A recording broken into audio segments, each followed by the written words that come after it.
내 자산도 내 몸도 건강해지는 시간 건강 365 닥터 인사이트의 김호수입니다.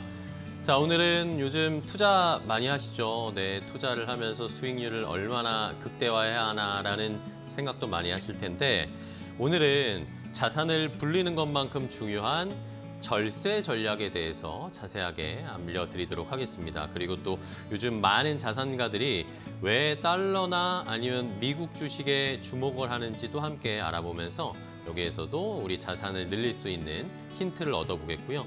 그리고 건강검진처럼 금융검진하는 것도 꼭 필요하다라고 합니다. 왜 금융검진을 우리가 정기적으로 받고 리밸런싱을 해야 할지도 자세하게 함께 알아보도록 하겠습니다. 자산을 지키고 관리하는 방법까지 핵심을 알려드리겠습니다. 자, 오늘 그래서 세 분의 지갑 닥터와 함께 하겠습니다. 전문가분들과 내 자산을 잘 지키고 불릴 수 있는 방법 알아볼 텐데요. 첫 번째 지갑 닥터부터 그러면 화면으로 먼저 소개를 해드리겠습니다.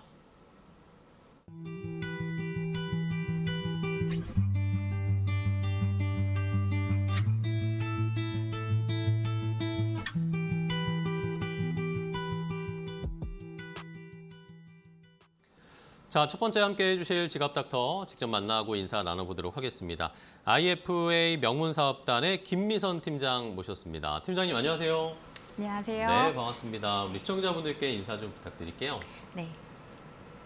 안녕하세요.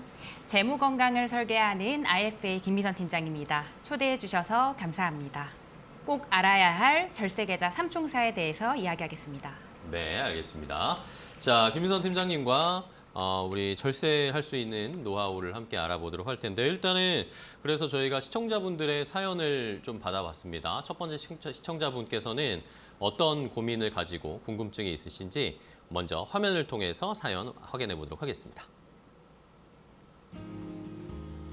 안녕하세요. 투자를 하다 보니 수익률도 중요하지만 결국 세금을 얼마나 아끼느냐에 따라서 실제 손에 남는 돈이 달라진다는 걸 최근에 알게 됐습니다. 그런데 ISA, 연금저축, IRP, 비과세 연금보험까지 종류가 너무 많다 보니까 뭘 먼저 활용해야 할지 헷갈립니다. 주변에서는 절세 계좌를 잘 활용하면 같은 수익을 내도 결과가 크게 달라질 수 있다고 하던데 저는 어떤 계좌가 어떤 혜택을 주는지조차도 잘 구분을 못하고 있어요.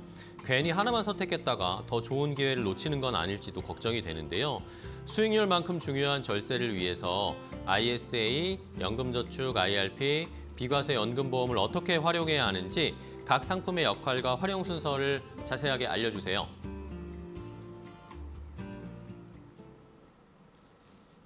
자, 첫 번째 시청자분의 사연을 함께 확인을 해봤습니다. 그럼 김미선 팀장님과 자세하게 그 해법을 좀 알아보도록 할 텐데요. 자, 우리 시청자분이 말씀을 해주신 것처럼 ISA, IRP, 연금저축 막 해야 될 게 되게 많습니다, 요즘. 그렇죠? 그러다 보니까 많이 어려우실 것 같은데 일단은 제일 먼저 중요한 게 이 절세 계좌를 우리가 재테크나 자산을 증식할 때 이걸 왜 신경 쓰고 중요하게 생각해야 되는지를 먼저 알고 가야 될 것 같아요. 왜 이렇게 중요할까요? 많은 분들이 재테크를 할 때 가장 먼저 보는 것이 수익률입니다. 네. 하지만 실제로 내 통장에 들어오는 돈은 수익률이 아니라 세금을 제외한 순수익입니다. 예를 들어 같은 상품에 투자해서 연 7%의 수익이 발생했다고 가정해 보겠습니다. 한 사람은 일반 계좌로 투자해서 세금을 내고 다른 한 사람은 절세 계좌를 활용해 세금을 줄였다면 처음 수익률이 같아도 실제 자산의 격차는 점점 커지게 됩니다. 특히 장기 투자일수록 시간에 따라 절세 효과가 복리처럼 쌓이기 때문에 절세는 선택이 아니라 필수 전략이라고 할 수 있습니다. 결국 투자에서 중요한 것은 단순히 얼마를 벌었느냐가 아니라 얼마를 지켰느냐입니다.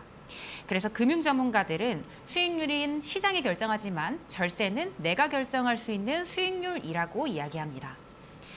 이런 이유로 투자나 노후 준비를 시작할 때는 상품 선택에 앞서 어떤 계좌를 활용할 것인지부터 고민하는 것이 중요합니다. 네, 알겠습니다.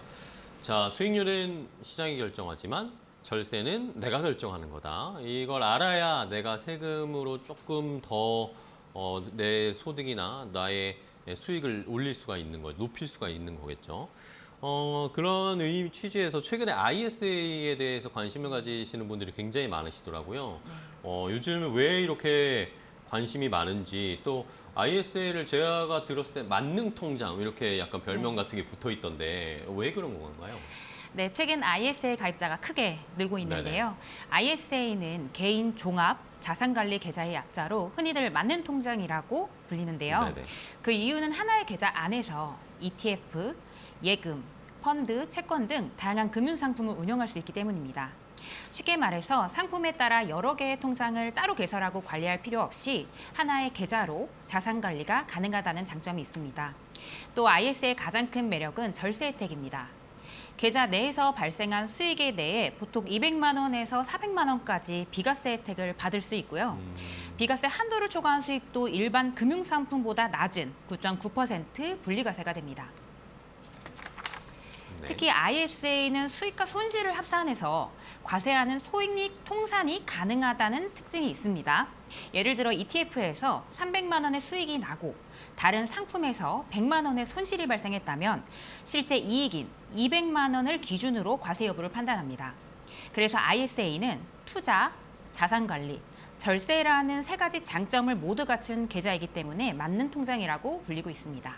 알겠습니다. 투자도 하면서 자산 관리도 되면서 세금 혜택, 절세 혜택까지 얻을 수 있으니까 관심이 많은 상황인데 그러면 이 ISA는 모든 분들에게 다 적합한 계좌라고 할 수 있을까요? 뭐 만약에 이제 저희 방송 보시고 처음으로 투자를 한다, 재테크를 하겠다라고 하시는 분들도 ISA가 도움이 되고 꼭 필요할까요? 어떻게 보세요?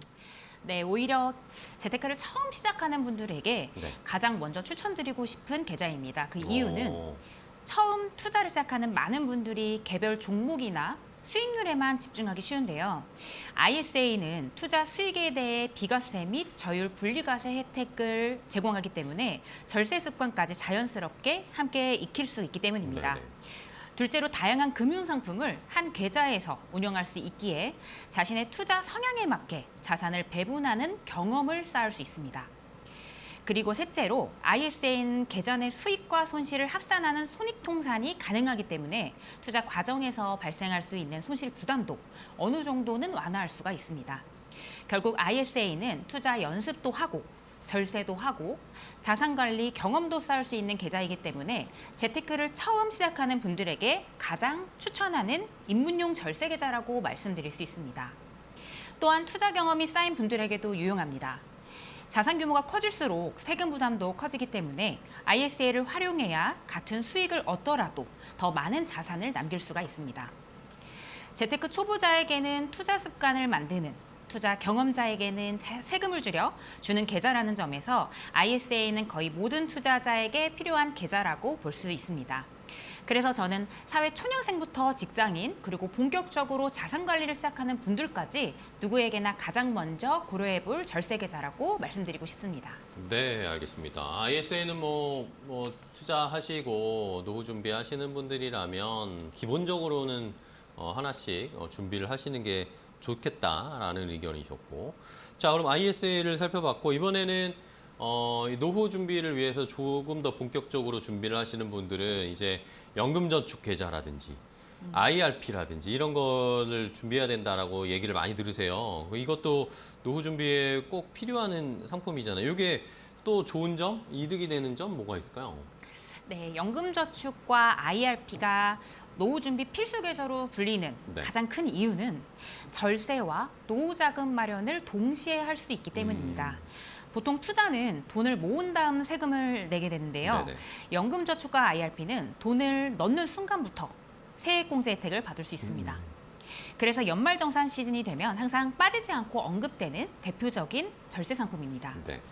예를 들어 두 계좌에 연간 총 900만 원을 넣게 된다면 직장인 기준 연봉 5,500만 원 이하인 분들은 16.5%인 148만 5천 원을, 연봉 5,500만 원 이상인 분들은 13.2%인 118만 8천 원을 돌려받게 됩니다. 매년 꾸준히 넣는다면 확정적으로 13 내지 16%의 세금을 돌려받을 수 있게 되는 건데요. 또 하나 중요한 점은 계좌 안에서 발생한 운용 수익에 대해 당장 세금을 내지 않고 연금 수령 시점까지 과세를 이연할 수 있다는 것입니다. 그만큼 자산이 더 오래 복리로 성장할 수 있는 환경을 만들어줍니다.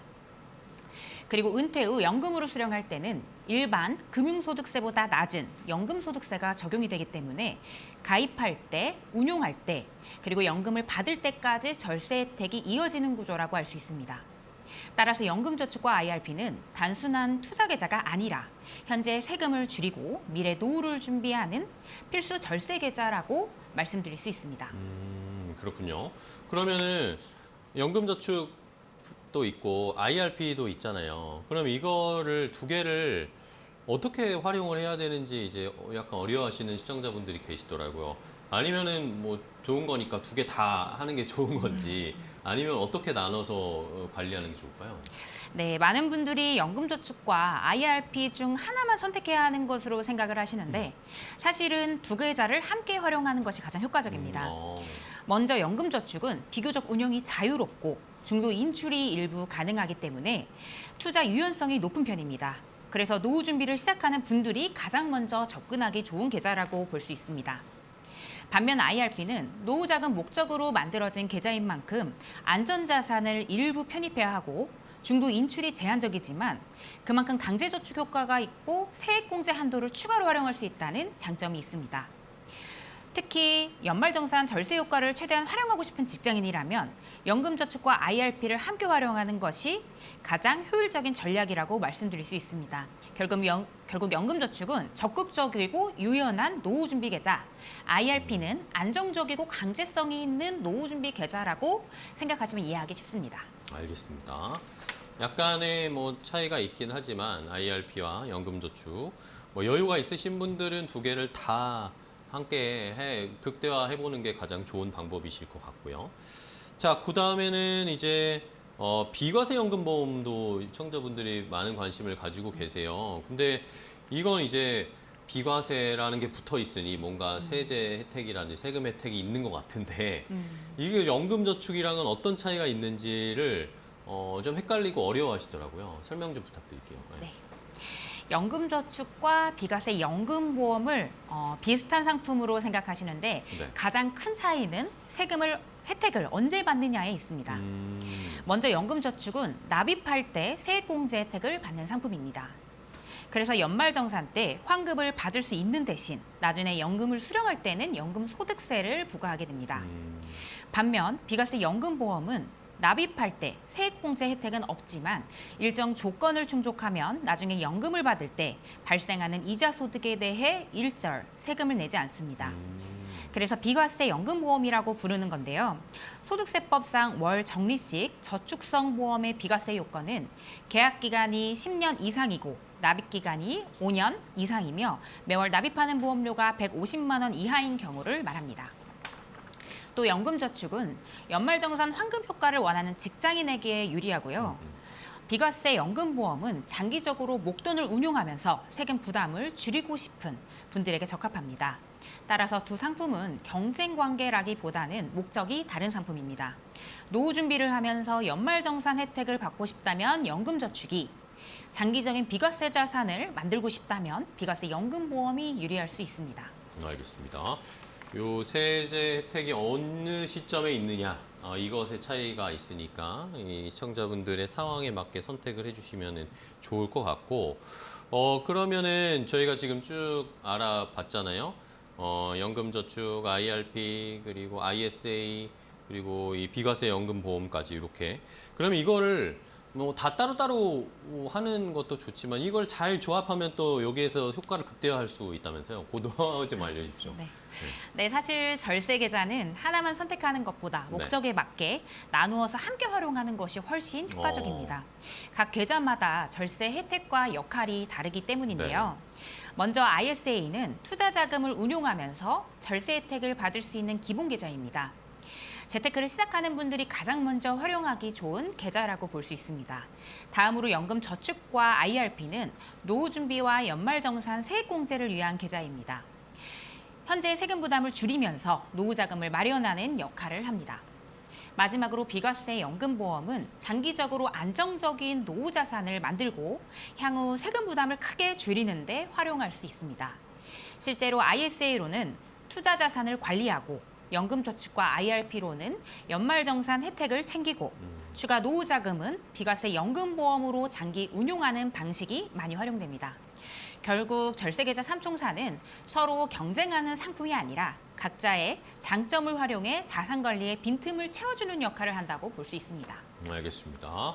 이걸 잘 조합해서 노후 준비, 노후 또 자산을 불리는 방법으로 사용하시면 될 것 같고요. 마지막으로 그러면은 우리 팀장님이 설명해 주신 이런 절세 계좌 나는 아직 준비가 안 된 것 같다. 이제 좀 준비를 해봐야 될 것 같다라고 하시는 분들께 조언을 좀 해주세요. 이런 것들을 꼭 봐야 된다 하는 거.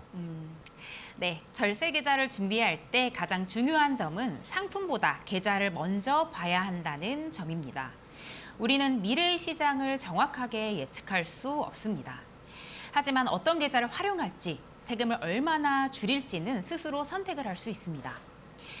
특히 개인 투자자는 기관 투자자처럼 전문적인 정보나 큰 자금을 활용하긴 어렵기 때문에 장기적으로 꾸준히 투자하고 그리고 절세 혜택을 활용하는 것이 자산을 늘리는 가장 현실적인 방법이라고 생각합니다. 오늘 소개해드린 ISA, 연금저축, IRP, 비과세 연금보험은 각각의 특징은 다르지만 결국 세금을 줄여 더 많은 자산을 남길 수 있도록 도와주는 계좌들입니다. 실제로 제가 관리해드리는 고객님들은 절세계좌 3총사를 모두 활용하실 수 있도록 포트폴리오를 짜드리고 있습니다. 결국 절세도 또 하나의 수익률이기에 오늘 소개해드린 절세계좌 3총사를 꼭 기억하시길 바랍니다. 감사합니다. 네, 알겠습니다. 자, 재테크로 수익률을 높이는 것도 물론 중요한데 내가 세금으로 빠져나가는 돈을 잘 메워두고 이걸 방어하는 것도 내 자산을 결국에 노후에 쓸 수 있는 돈을 늘리는 또 하나의 방법이니까 시청자분들 오늘 알려드린 거 한번 잘 참고해 주시기 바랍니다. 자, 오늘 함께해 주신 IFA 명문사업단 김미선 팀장과 함께했습니다. 팀장님 오늘 좋은 정보 알려주셔서 감사하고요. 다음에 또 뵙도록 하겠습니다. 오늘 고생 많으셨습니다. 감사합니다. 고맙습니다.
자, 건강 365 닥터 인사이트 함께하고 계신데요. 자, 이제 두 번째 지갑 닥터를 만나보도록 하겠습니다. 어떤 분이 함께 좋은 정보를 알려주실지 화면으로 먼저 만나볼까요?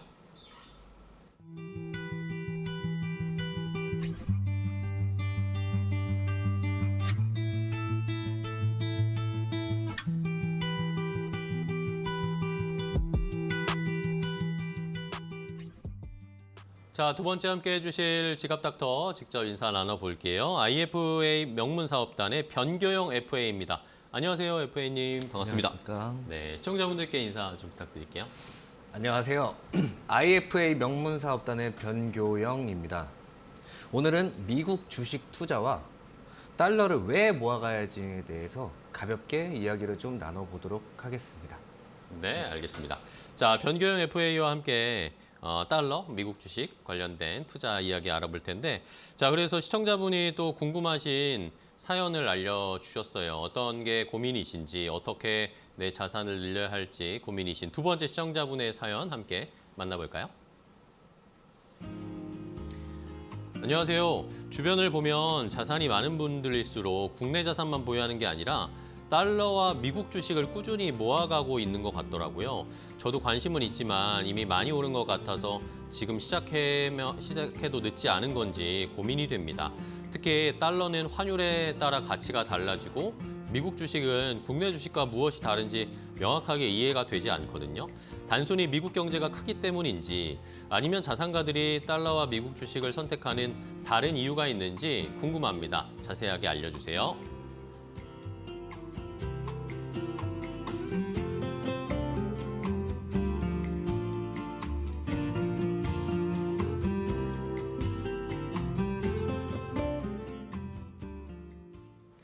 자, 두 번째 시청자분의 사연 함께 들어봤습니다. 미국 주식이나 달러 자산 이런 것들을 좀 보유하고 계신 주변 자산가들의 이야기를 보면서 나도 가져가야 되나? 라는 고민이 좀 있으신 것 같아요.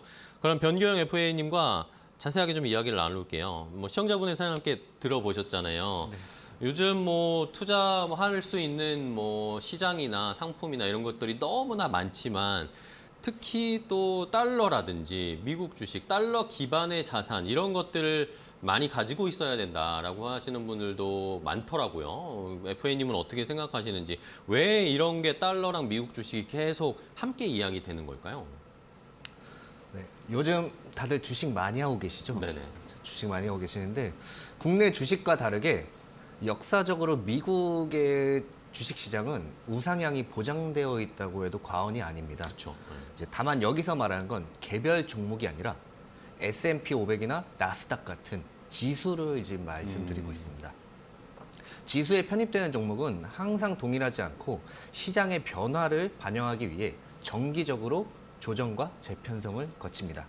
꾸준히 장기적으로 세계적인 대기업에 투자를 할 수 있는 조건이 갖춰진다고 보시면 될 것 같습니다. 네. 그리고 현재 원달러 환율은 역사상 세 번째 고점을 찍고 평균 1,500원대라는 뉴노멀 시대를 맞이할 정도로 원화 가치가 많이 하락을 했습니다. 네네. 러우 전쟁과 이란 전쟁, 그다음에 미국, 중국 갈등 등 지정학적 리스크에 빠질 수 없는 게 달러입니다. 달러는 단순 자산을 떠나서 기축통화이자 세계에 영향을 미치는 도구입니다. 따라서 우리는 미국 증시에 공격적으로 투자를 하며 리스크 방어 차원에서 달러를 같이 가져갈 수밖에 없는 그런 상황에 놓여져 있다고 보시면 될 것 같습니다. 알겠습니다. 결국에는 미국 시장, 미국 자산이라는 것 자체가 계속 우상향하면서 성장하고 있는 그런 지수이고 자산이고 우리 원화 가치도 아쉽지만 안타깝지만 계속 좀 하락하고 있고 이런 상황이기 때문에 달러 자산들을 저희가 좀 보유를 해야 되는데 그러면 일단은 미국 주식 요즘도 많이 하시잖아요. 워낙 이제 시장이 경계가 허물어지고 있어서 미국 주식 투자 많이 하시는데 그러면 간단하게 미국 주식과 우리나라 국내 주식의 투자의 차이점은 뭐라고 생각하면 될까요? 우선 국내 주식은 네. 수년에서 수십 년간 이제 크게 오르지 못하고 횡보하는 구간이 자주 생겨서 박스피라는 별명까지 생겼습니다. 그렇죠. 네.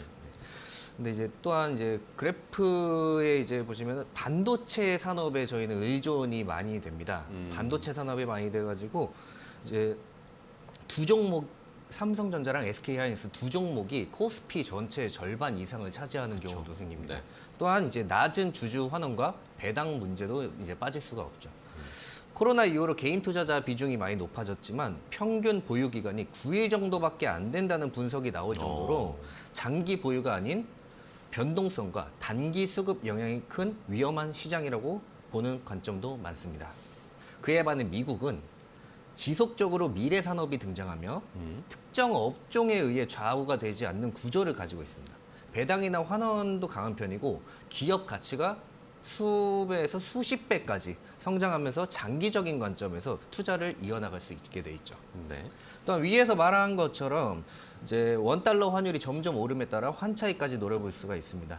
이제 다만 일반 증권 계좌에서 미국 개별 주식을 직접 투자하는 방법은 높은 세금이 나올 수 있으니 이제 앞서 김민선 팀장님이 말씀하신 이제 절세 계좌나 비과세 상품을 이용하시는 것을 추천드립니다. 알겠습니다.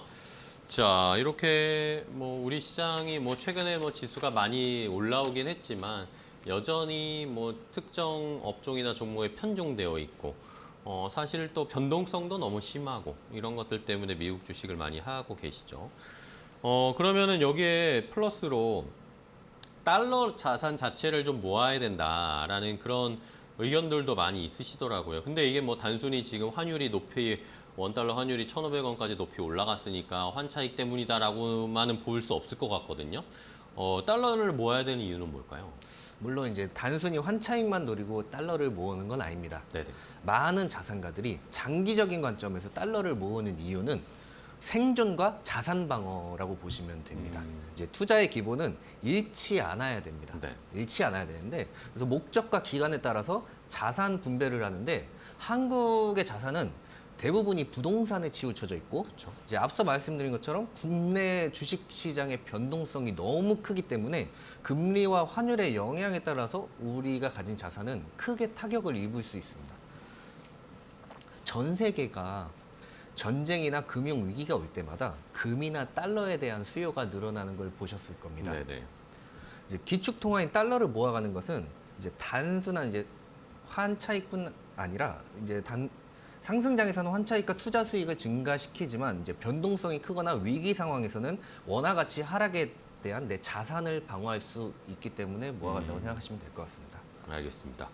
자, 그러면 미국 주식을 이제 뭐 이미 한 보고 계신 분들도 계시고 아니면은 이제 좀 해봐야겠다. 아니면은 뭐 미리 좀 매도를 하고 수익 실현을 하시고 나서 다시 또 들어갈 타이밍을 보시는 분들도 많으시더라고요. 근데 이 미국 주식은 언제 어떤 타이밍에 시작하는 게 좋을지, 아니면 다시 들어가는 게 좋을지, 이게 환율도 생각해야 되고 국제 정세도 생각해야 되고 막 변수들이 많잖아요. 어떤 때 시작하는 게 가장 좋을까요? 가장 많은 질문을 받는 것 중에 지금 주가랑 환율이 고점인 것 같은데 지금 들어가도 네, 될까요? 그렇죠. 라는 질문을 제일 좀 많이 받습니다. 역사적으로 봤을 때 2010년도 당시에 애플이 너무 올랐다. 그다음에 2015년에는 S&P 500이 너무 고점이다. 2020년도 코로나 이후에 급등 때는 지금 들어가면 물린다고들 다들 얘기를 하셨는데 그렇죠. 결과는 10년 이상 보유하신 분들은 지금 대부분이 큰 수익을 얻고 있습니다. 증시는 떨어질 수도 있고 오를 수도 있습니다. 네. 그거는 저희가 알 수 없는 거지만 국내 주식은 저점에서 매수해도 결국 고점에서 파는 것이 중요한데 미국 주식은 얼마나 오래 보유해 나가는지가 더 중요하다고 봅니다. 우리는 이제 잠깐 사고 팔고 잃고 떠나는 투자가 아니라 오랫동안 이어나갈 수 있는 상태를 만들어야 합니다.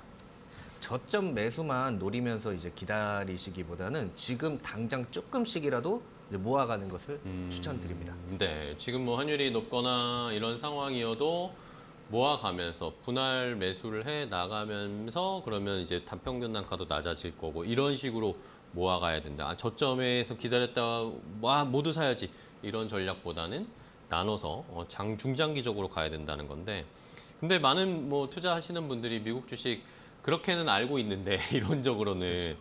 또 많이 실수하시는 것들이 있을 것 같아요. 막 상담하시다 보면 이야기 나누다가 보시면 투자자분들이 어떤 실수를 많이 하시던가요? 앞서 언급한 것처럼 이제 우선 국내 주식에 익숙한 우리 개인 투자자분들은 네. 환율이 떨어지기 기다리시는 분들이 되게 많습니다.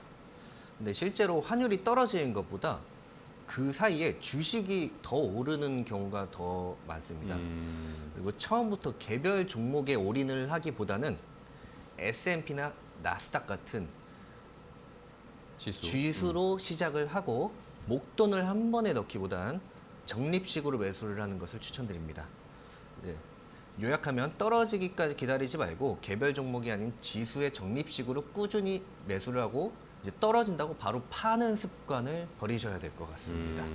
바로 뭐 수익이 났다고 파는 게 아니라 중장기적으로 쭉 끌고 가면서 수익률을 극대화하는 게 미국 주식이나 지수 투자에는 유효하다라는 건데 그러면은 달러랑 미국 주식을 함께 운영하거나 투자하거나 같이 준비를 하면은 어떤 장점이 있나요? 어떻게 보세요? 실제로 자산가들은 여러 가지 측면에서 자산을 배분을 하는데 네. 이는 이제 역할이 다 다르기 때문이겠죠. 달러만 보유할 경우에 환율이 상승할 때 이득이 되고 현금성 자산이기 때문에 당장 닥치는 위기에 대응을 할 수는 있지만 돈이 일을 안 하잖아요. 그래서 인플레이션은 그대로 받아들일 수밖에 없습니다. 이제 미국 주식만 보유할 경우에는 기업이 성장하며 배당이나 장기적인 복리 효과를 기대할 수는 있지만 당장 금리 인상이나 경제 위기 시에 돈이 묶이거나 현금이 없어 하락장에 추가 매수를 못하는 등의 대응이 어렵습니다. 달러를 방패로 삼고 주식을 창으로 삼아서 상승장과 하락장에 동시에 같이 대응을 해야 합니다. 미국 주식은 어떻게 보면 약간 공격적인 창의 역할을 하는 거고 달러 자산은 그걸 또 방어해 줄 수 있는 혹시라도 위기가 경제 위기나 시장의 위기가 왔을 때 방어해 주는 역할로 방패 역할을 해주는 이렇게 공격과 수비를 해줄 수 있는 역할로 달러 자산과 주식, 미국 주식을 운용하면 좋을 것 같네요. 그러면 은퇴 자금 저희가 또 이제 노후 준비나 은퇴에 관련된 관심이 요즘 너무 많으시니까 은퇴하고 노후 준비를 하는 관점에서도 달러 자산이 필요할까요? 이게 유용하다고 보세요? 제 생각에는 이제 은퇴와 연결을 한다면 네. 수익률, 즉 돈을 많이 버는 게 목표가 아니라 내가 죽을 때까지 구매력을 잃지 않는 것에 포커스를 둬야 된다고 이제 네네. 생각을 합니다. 대부분 이제 국민연금, 퇴직연금, 그다음에 은행의 예적금 같은 원화에 준비를 많이 하시는데 은퇴하고 나서 원화가 약세가 지속되거나 물가 상승률에 이제 대비를 해야 된다면 내 자산의 일정 부분을 달러로 준비를 하셔야 됩니다. 또한 앞으로의 소비는 해외 여행이나 수입 의약품 또는 이제 AI 서비스 등 글로벌 경제 체계로 더 강해질 가능성이 높기 때문에 그렇죠. 원화보다는 달러 가격에 연동될 수가 있습니다. 그래서 달러를 은퇴 후의 자산으로 준비를 해 나가야 될 겁니다. 알겠습니다. 그러면은 또 이제 시간이 거의 다 돼가지고 마지막으로 이 방송을 보시다가 나는 달러 자산이라든지 아니면 미국 주식에 대한 투자를 지금 비중이 별로 없는데 아니면 아직 시작을 안 했는데 하시는 분들이 계실 거예요. 그러면 그분들에게 고민하시는 분들께 어떤 조언을 주실 수 있을까요?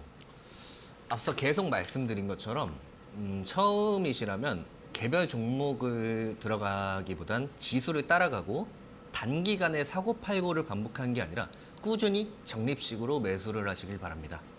많은 사람들이 매수한 모든 종목이 단기간에 수익이 나길 쫓다가 하락을 경험하고 결국 장을 떠나는 경우가 많습니다.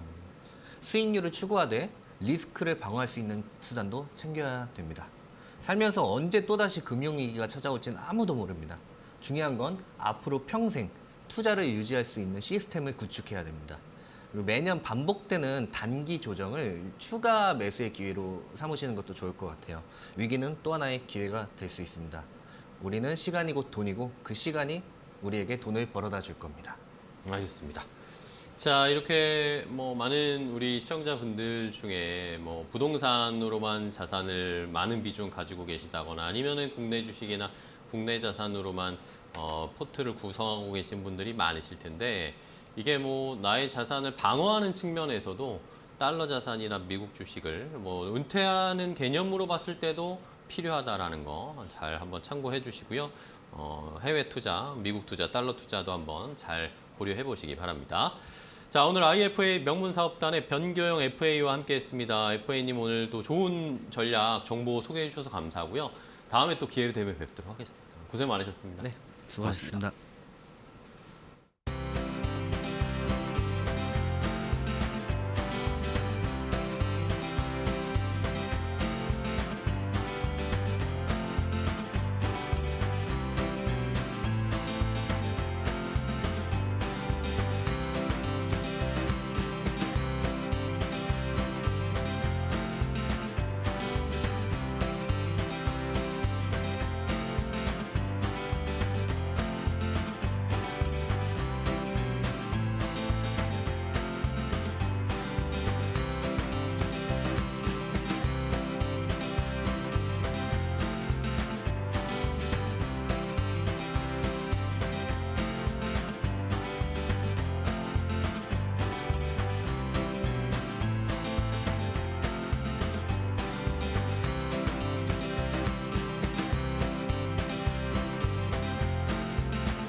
자, 계속해서 세 번째 함께해 주실 지갑닥터 소개해드리겠습니다. 화면으로 먼저 만나볼까요?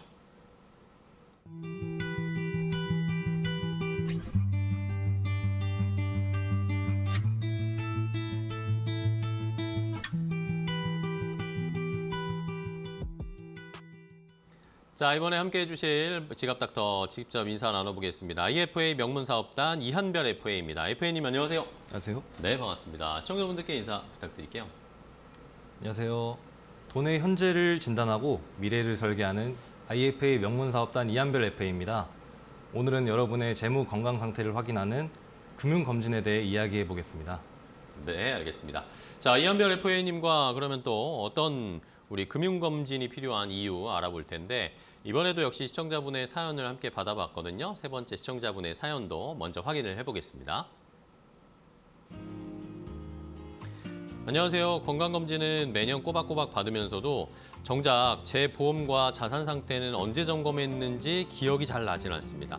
보험은 가입한 뒤에 한 번도 들여다보지도 않았고 투자나 저축도 예전 방식 그대로 유지하고 있는 상황인데요. 시간이 지나면서 소득도 변하고 가족 구성도 달라졌는데 예전 기준으로 가입한 보험이랑 자산 구성이 지금도 맞는지 문득 궁금해졌습니다. 혹시나 불필요한 지출은 없는지 부족한 보장은 없는지 잘 모르겠는데요. 어떻게 해야 할지 해법을 좀 알려주세요.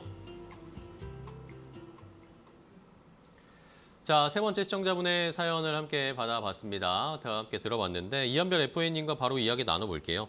FA님, 이 금융검진이라는 단어가 저도 뭐 간혹 듣긴 했는데 맞아, 필요하다라는 생각이 좀 많이 들거든요. 저도 막 방치해두는 것들이 많은 것 같아서 건강검진처럼 금융검진도 꼭 받아야 되는 이유는 뭘까요, FA님? 네, 금융검진이라는 표현이 조금 낯설게 들릴 수 있는데요. 쉽게 말해 건강검진이 몸 상태를 확인하는 과정이라면 네. 금융검진은 현재 나의 재무 상태를 점검하는 과정이라고 생각하시면 됩니다. 우리는 건강검진은 정기적으로 받으면서도 정작 자산과 보험, 저축, 투자 상태는 몇 년 동안 한 번도 점검하지 않는 경우가 많습니다. 하지만 소득은 변하고 가족 구성도 바뀌고 금융 환경도 계속 변화합니다. 예전에 나에게 맞았던 자산 관리 방법이나 보험 설계가 지금도 최선이라고는 볼 수 없습니다. 그렇죠. 실제로 금융검진을 해보면 불필요하게 지출되고 있는 비용이나 부족한 보장 또는 목표에 맞지 않는 자산 배분이 발견되는 경우가 많습니다. 건강도 예방이 중요하듯이 재무 문제도 미리 점검할수록 더 적은 비용으로 더 좋은 결과를 만들 수 있습니다. 그래서 금융검진은 문제가 생겼을 때 받는 것이 아니라 건강검진처럼 정기적으로 받아야 하는 예방관리의 개념이라고 말씀드리고 싶습니다. 알겠습니다. 그렇죠. 우리도 뭐 건강할 때 건강검진 받고 건강을 더 잘 관리하기 위해서 하는 것처럼 더 행복하게 살기 위해서 하는 것처럼 금융검진도 뭔가 문제가 터졌을 때 하는 게 아니라 지금 평소에 차근차근 해두어야 내 자산도 더 잘 늘어날 수 있겠죠. 그러면 금융검진은 뭐 일단은 뭐 건강검진이야 우리가 왜 해마다 받는 그런 이 연례 행사니까 이런 걸 검사받지라는 걸 아는데 그럼 금융검진은 정확하게 뭘 확인하는 과정인가요? 네, 많은 분들이 금융검진이라고 하면 보험 점검만 떠올리시는데요. 사실 금융검진은 보험뿐만 아니라 저축, 투자, 부채, 현금 흐름 등 현재의 재무 상태와 나아가서는 노후 준비까지 종합적으로 점검하는 과정입니다. 예를 들어 건강검진도 혈압만 보는 것이 아니라 혈당, 콜레스테롤, 간 기능 등 몸 전체를 확인하듯이 금융검진도 자산 전반을 함께 살펴봐야 합니다. 네네. 구체적으로는 현재 소득 대비 지출이 적절한지, 저축과 투자 비용은 맞는지, 불필요한 지출은 있는지, 보험은 과하거나 부족한 부분이 없는지 등을 확인하게 됩니다. 또 주택담보대출이나 신용대출 같은 부채가 있다면 상환 계획도 함께 점검하고 은퇴 준비나 자녀 교육 같은 장기 목표에 맞게 자산이 배분되고 있는지도 살펴봅니다. 결국 금융검진은 특정 금융상품을 진단하는 것이 아니라 현재 나의 재무 건강 상태를 종합적으로 진단하고 앞으로의 목표에 맞게 방향을 점검하는 과정이라고 보시면 됩니다. 알겠습니다.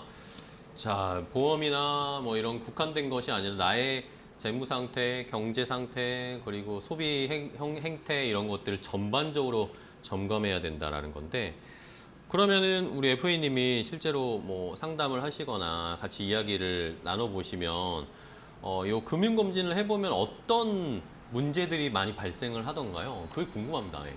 실제로 금융검진을 해보면 네. 가장 많이 발견되는 문제는 크게 세 가지입니다. 네네. 첫 번째는 보장 중복입니다. 비슷한 보장을 여러 보험에서 가지고 있어서 필요 이상으로 보험료를 내고 있는 경우가 생각보다 많습니다. 두 번째는 보장 공백입니다. 첫 번째와는 반대로 꼭 필요한 부분은 준비되어 있지 않은 경우도 있습니다. 예를 들어 실손보험은 있는데 정작 큰 질병에 대비할 수 있는 보장이 부족한 경우가 대표적입니다. 또한 옛날 보장이 좋다고 생각하는 경우가 많지만 의료기술의 발달에 따라 새로 생긴 좋은 보장이 없는 경우도 많습니다. 세 번째는 자산 배분의 불균형입니다.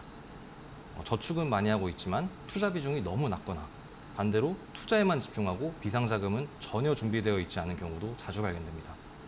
특히 많은 분들이 가입 당시에는 본인에게 맞는 설계를 했지만 시간이 지나면서 결혼, 출산, 소득 증가 등 생활 환경이 바뀌었음에도 예전 상태 그대로 유지하는 경우가 많습니다. 건강검진을 통해 예상치 못한 건강 문제가 발견되듯이 금융검진도 스스로는 미처 알지 못했던 재무적인 문제를 발견하고 개선할 수 있다는 점에서 큰 의미가 있습니다. 알겠습니다.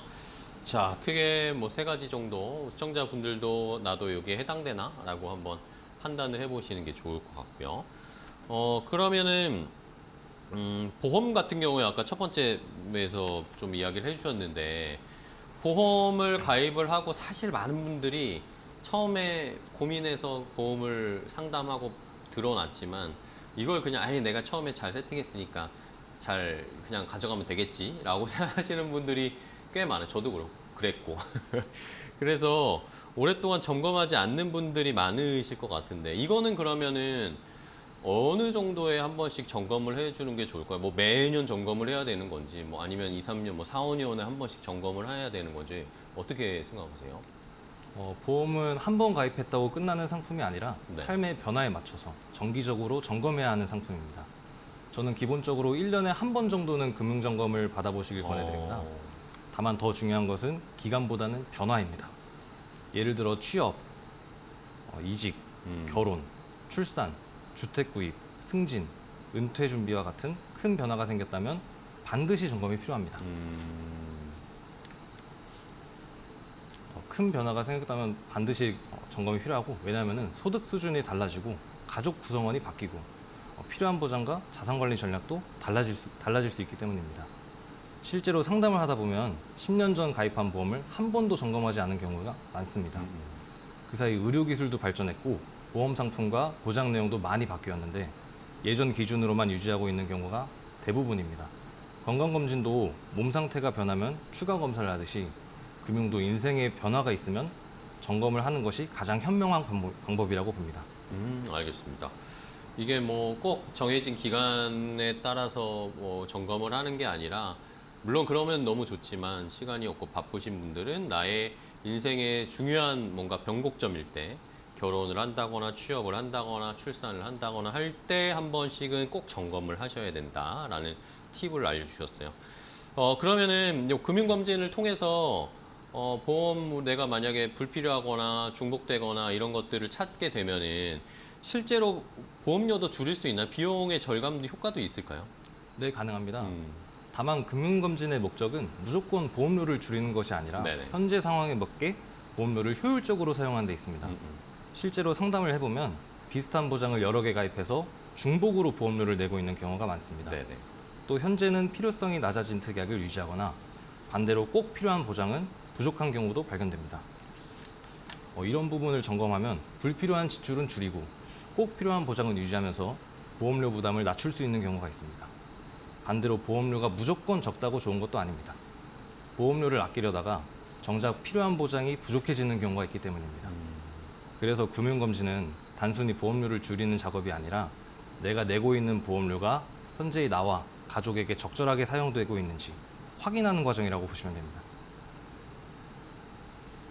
네. 자, 그러면은 다음으로 이제 살펴볼 것이 연령대별로 자산은 있는데 정작 위험 대비가 좀 안 돼 있는 케이스도 있을 거 아닙니까? 그래서 이런 분들은 또 어떻게 해야 될지 겉으로 보기에는 준비가 잘 된 것 같아도 만약에 실제 상담을 해보셨을 때 문제가 생길 수 있는 이런 케이스들은 또 뭐가 있을까요? 네, 생각보다 그런 경우가 많은데 네. 많은 분들이 자산 규모가 크면 재무적으로 안전하다고 생각하십니다. 네네. 근데 실제로는 자산의 크기와 위험 대비 수준은 별개의 문제입니다. 예를 들어 부동산이나 투자 자산은 충분히 보유하고 있지만 갑작스러운 질병이나 사고로 소득이 중단되는 상황에 대한 대비가 부족한 경우가 있습니다. 또 자산은 많지만 대부분이 부동산에 집중되어 있어 당장 현금이 필요한 상황에서 유동성이 부족한 경우도 있습니다. 실제로 금융검진을 해보면 자산을 늘리는 데는 성공했지만 정작 그 자산을 지키기 위한 준비는 부족한 분들을 적지 않게 만나왔습니다. 네. 그래서 금융검진에서는 단순히 자산 규모를 보는 것이 아니라 예상치 못한 위험이 발생했을 때 현재의 구조가 자산 구조가 얼마나 버틸 수 있는지 함께 점검하게 됩니다. 결국 자산 관리는 얼마나 많이 모았느냐도 중요하지만 예상치 못한 상황에서도 내가 만든 자산을 지킬 수 있는 구조를 갖추는 것이 더욱 중요하다고 생각합니다. 알겠습니다. 그러면은 요 금융검진도 연령대별 내가 놓여 있는 시기, 상황 이런 거에 따라서 좀 달라질 것 같아요. 확인해야 될 것들이. 그래서 뭐 흔히 말하는 젊은 세대, 2030 세대 분들이 확인해야 할 금융검진 포인트, 아니면 이제 중장년층 5, 60대가 준비해야 될 금융검진 포인트 좀 다를 것 같습니다. 포인트는 뭐가 있을까요? 네, 말씀하신 대로 연령대에 따라 금융검진에서 중요하게 확인해야 할 부분이 달라집니다. 네네. 먼저 20, 30대는 자산을 지켜야 하는 시기보다는 자산을 만들어가는 시기입니다. 그래서 금융검진을 할 때는 저축률이 적절한지, 소비 습관은 건강한지, 투자와 자기 개발에 균형 있게 자금을 배분하고 있는지를 중점적으로 확인합니다. 또 사회초년생 시기에는 과도한 보험료가 지출이 없는지도 함께 점검하는 것이 중요합니다. 반면 5, 60대는 자산 형성보다는 자산 보존과 현금 흐름 관리가 더 중요해집니다. 은퇴가 가까워질수록 현재 보유한 자산으로 노후 생활이 가능한지, 연금과 금융자산에서 안정적인 현금 흐름이 나오는지, 예상치 못한 의료비나 장기 간병 비용에 대한 준비는 되어 있는지를 확인하게 됩니다. 결국 20, 30대는 어떻게 자산을 늘릴 것인가가 핵심이라면 5, 60대에서는 어떻게 자산을 지키고 평생 사용할 것인가가 금융검진의 핵심이라고 볼 수 있습니다. 알겠습니다. 자, 그러면 이번에 또 시간이 거의 다 돼서 마지막으로 이한별 FA님이 지금 우리 시청자분들 금융검진을 나는 안 하고 있었다. 아니면은 이제 해야 되는데 어떻게 해야 되지? 근데 나중에 하지 뭐 나중에 하지 하면서 미루시는 분들이 분명히 계실 거란 말입니다. 이런 분들께 금융검진에 대해서 좀 조언을 부탁드릴게요. 꼭 기억해야 된다 이것은 라는 거 어떤 게 있을까요? 많은 분들이 금융검진을 미루는 이유는 아직 큰 문제가 없다고 생각하기 때문입니다. 네네. 하지만 건강도 증상이 나타난 뒤에 병원을 찾는 것보다 정기검진을 통해 미리 예방하는 것이 중요하듯이 재무관리도 마찬가지입니다. 실제로 상담을 하다 보면 문제가 발생한 이유보다 조금만 더 일찍 점검했더라면 더 좋은 선택을 할 수 있었던 경우들을 자주 만나게 됩니다. 그래서 꼭 기억하셨으면 하는 것은 관심을 갖는 순간부터 자산 관리는 시작된다는 점입니다. 지금 당장 큰 변화가 없더라도 내 자산과 보험 그리고 미래 계획을 한번 점검해 보는 것만으로도 더 나은 재무 상태를 만드는 첫걸음이 될 수 있습니다. 네, 알겠습니다. 자, 이렇게 금융 검진이 필요하다라는 거 오늘 자세하게 좀 알아봤습니다. 시청자분들 건강 검진 하는 것도 물론 매년 하셔야 되지만 여러분들의 자산을 안정적으로 지킬 수 있는 금융 검진도 매년 시간이 날 때마다 해주시면 좋겠습니다. IFA 명문사업단의 이한별 FA와 함께했습니다. FA님 오늘 좋은 정보 또 알려주셔서 감사하고요. 다음에 또 뵙도록 하겠습니다. 고생 많으셨어요.